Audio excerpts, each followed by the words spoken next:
Howdy, folks, and welcome to Black Hat Bitcoin. I appreciate you being here. This is my very first video newsletter, which corresponds with my written newsletter that you can find at my Substack, which I will link to. So today's topic is the purpose of money.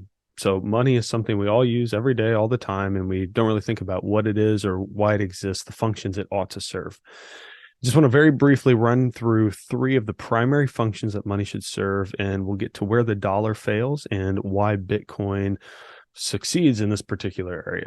So the very first function of money would be as a unit of account. So this is anything that can be easily divisible or fungible. So divisible, and a dollar can be broken into pennies. You can divide it into smaller increments. Fungible means that one unit equals one unit. So a dollar, if I have a dollar and you have a dollar, we can trade them. They're worth the same thing. It doesn't really matter which dollar we have. So divisibility and fungibility are the two cornerstones of money serving as a unit of account. It can mean a lot of other things too, but that's just to get you started.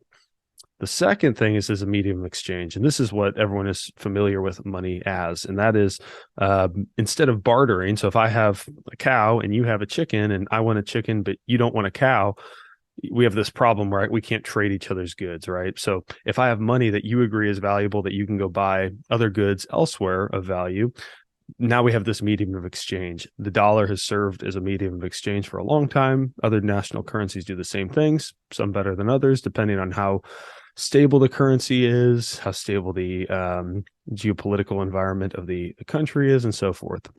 But a medium of exchange is really what most people use money for. The third is a store of value, and this is what you'll hear store of value in in talks of gold and silver, and these are things that over a long period of time retain their relative value.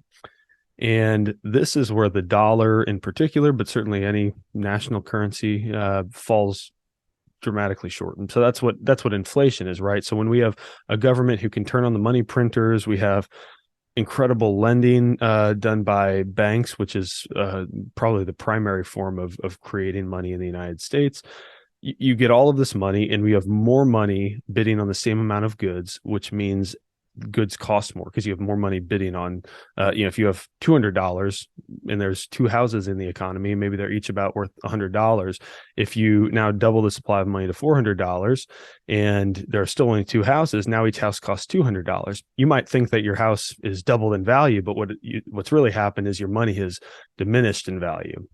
So the dollar, any currency that can be very easily printed or created out of thin air effectively, is going to be a very bad store of value because there's too much political pressure to create more money and give handouts and appease lobbyists and any number of things.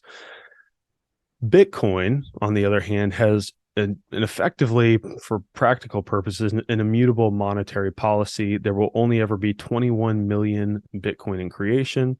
It's highly divisible, so you don't have to worry about, from as a unit of account, a Bitcoin's a Bitcoin. It's highly divisible into subcomponents called satoshis, and 100 million satoshis equals a Bitcoin. It's already being used as a medium of exchange in places like El Salvador. I'm blanking on the country, and there's an African country that's adopted it as legal tender, but you can even exchange Bitcoin for goods in the United States.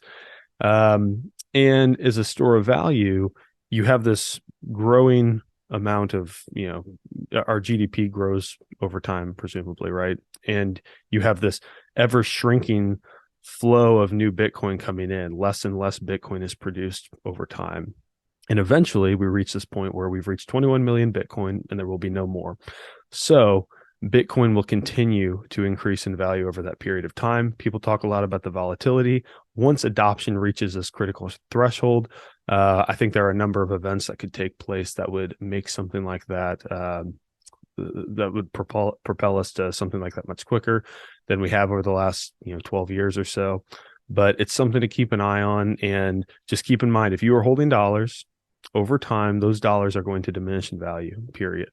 That's been the case for about a century now, even since before we officially left the gold standard back in 71. So Bitcoin serves as a store of value, or will serve as a store of value, certainly, where the dollar doesn't. And that is your Black Hat Bitcoin newsletter this week.